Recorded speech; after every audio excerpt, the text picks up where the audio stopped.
Chapter 4. It was the dead of night when Miley regained consciousness, and the temperature was plummeting rapidly. He struggled to sit up, wincing in pain. He knew he had an anodyne tablet in his bag that could alleviate his agony. After some fumbling, he finally found the pill and swallowed it, fiddling with the aspirator lip opening. He realized that the aspirator was his lifeline now. He twisted his body to check the battery's charge indicator, which showed half charge. To his surprise, he saw that someone had attached another battery beside it. He puzzled over it briefly, but his immediate concern was finding shelter. It seemed like he was still in the same place where he had been knocked out.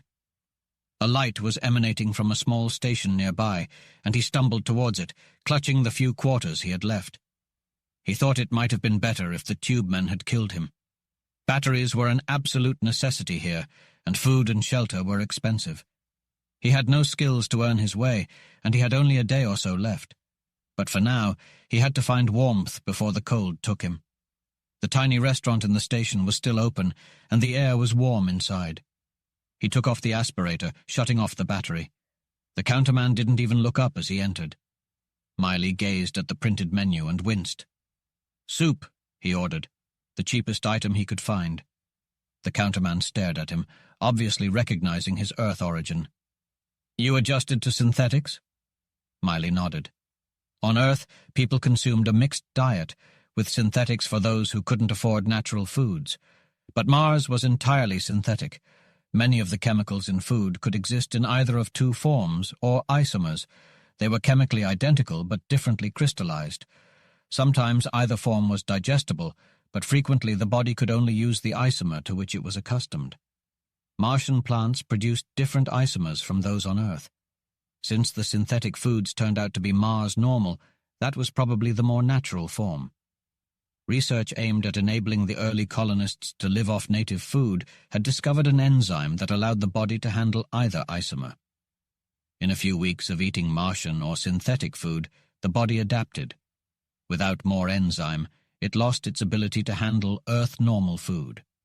The affordability of synthetics and the discovery that many diseases common to Earth would not attack Mars-normal bodies led to the widespread use of synthetics on Earth. No outcast could have afforded Earth-normal. Miley finished the soup and found a cigarette that was smokable. "Any objections if I sit in the waiting room?" He had anticipated a rejection, but the counterman only shrugged. The waiting room was almost pitch black, and the air was chilly, but the pressure was normal. He found a bench and slumped onto it, lighting his cigarette. He would miss the smokes, but probably not for long. He finished the cigarette reluctantly and sat huddled on the bench, waiting for morning. Later the airlock opened and footsteps echoed on the waiting room floorboards, but he didn't look up until a thin beam of light hit him. Then he sighed and nodded. The footwear, crafted from an unusual fiber, didn't resemble those of a law enforcement officer, but this was Mars. All he could make out was a bulky figure behind the light. "You the guy who used to be a doctor?" The voice was parched and elderly. "Yeah," Miley replied. "Once." "Good. Figured that space crew member was just passed out drunk at first. Come on, Doc." "Why?" It didn't matter. But if they wanted him to leave, they'd have to exert more pressure. The light swung up to reveal the other person. He had the hue of old leather, with a bleached patch of sandy hair and the deepest grey eyes Miley had ever seen. It was a face that could have belonged to a general store owner in New England, with the same hint of dry humor. The man wore padded jeans and a leather jacket of indeterminate age. His respirator appeared worn and patched, and one large hand fidgeted with it. "Because we're pals, Doc," the voice drawled at him. "Because you might as well join us instead of sitting here. Maybe we have a gig for you." Miley shrugged and stood up. If the man was a lobby cop, he was unlike the typical sort. Nothing could be worse than the current situation. They exited the waiting room and headed for a ramshackle vehicle. It resembled a hybrid of a schoolboy's jalopy and a scaled-down army tank from bygone days. The treads were caterpillar style, and the stubby body was entirely enclosed. A tiny airlock protruded from the back. Two bearded men were inside. The old man grinned at them. "Mark, Lou, this is Doc Miley. Sit, Doc. I'm Jake Mullins, and you might say we were farmers." The engine started with a wheeze. The tractor pivoted and began moving away from Southport toward the desert dunes. It shook and rattled, but it seemed to be making good time. "I don't know anything about farming," Miley objected. Jake shrugged. "No, of course not. A couple of our buddies heard about you where a spaceman was getting drunk and tipped us off. We know who you are. Here, try a bracky." Miley accepted what appeared to be a cigarette and regarded it skeptically. It was coarse and fibrous inside, with a thin, hard shell that seemed to be a natural growth, as if it had been chopped from some vine. He lit it, unsure of what to expect. Then he coughed as the bitter, rancid smoke singed his throat. He started to toss it away, but hesitated. Jake was smoking one, and it had eradicated the craving for tobacco almost instantly. "Some like 'em, most don't," Jake said. "They won't harm you. Look, see that? Old Martian ruins, constructed by some race 1,000,000 years ago. Only half a dozen on Mars." It was only a cluster of weathered stone buildings in the tractor's light, and Miley had seen better in the stereo shots. It was intriguing only because it was connected to the legendary Martian race, like the canals that were visible from space but couldn't be seen on the planet's surface. Miley waited for Jake to say more, but he remained silent. After grinding out his cigarette, Jake spoke up. "I need your help, Doc. I'm an herb doctor, and I've got a sick village on my hands. We can't afford to go to Northport for medical help, and the new she-doctor in Southport is still adjusting. The old guy who used to help us died a few months ago. You're our only hope." Miley knew he couldn't help. "I'm sorry, Jake. I'm a pariah. I can't practice medicine. It would be first-degree murder if anything happened." But Jake persisted. "These people are really sick, Doc. We heard about your argument with the lobby. News travels fast on Mars, but we need you."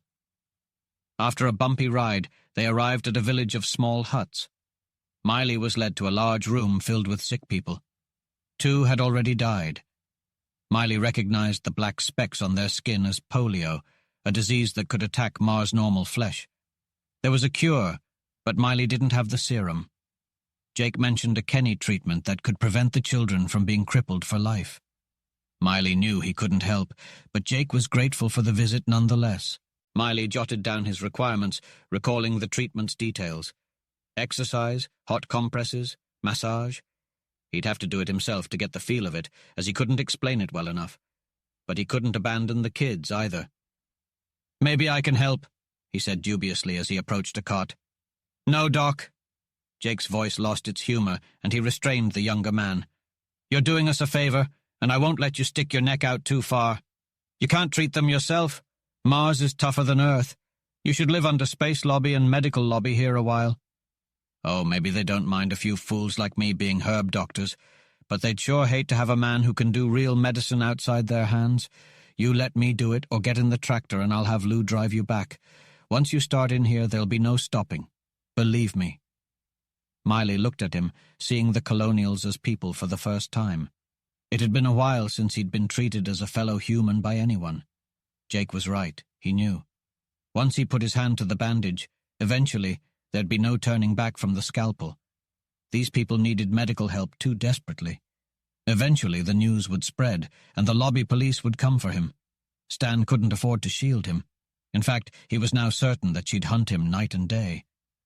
"Don't be a fool, Jake," he ordered curtly. He handed his list to one of the women. "You'll have to learn to do what I do," he told the people there. "You'll have to work like fools for weeks, but there won't be many crippled children. I can promise that much." He blinked sharply at the sudden hope in their eyes, but his mind went on wondering how long it would be before the inevitable would catch up with him. With luck, maybe a few months. But he hadn't been blessed with any superabundance of luck. It would probably be less time than he thought.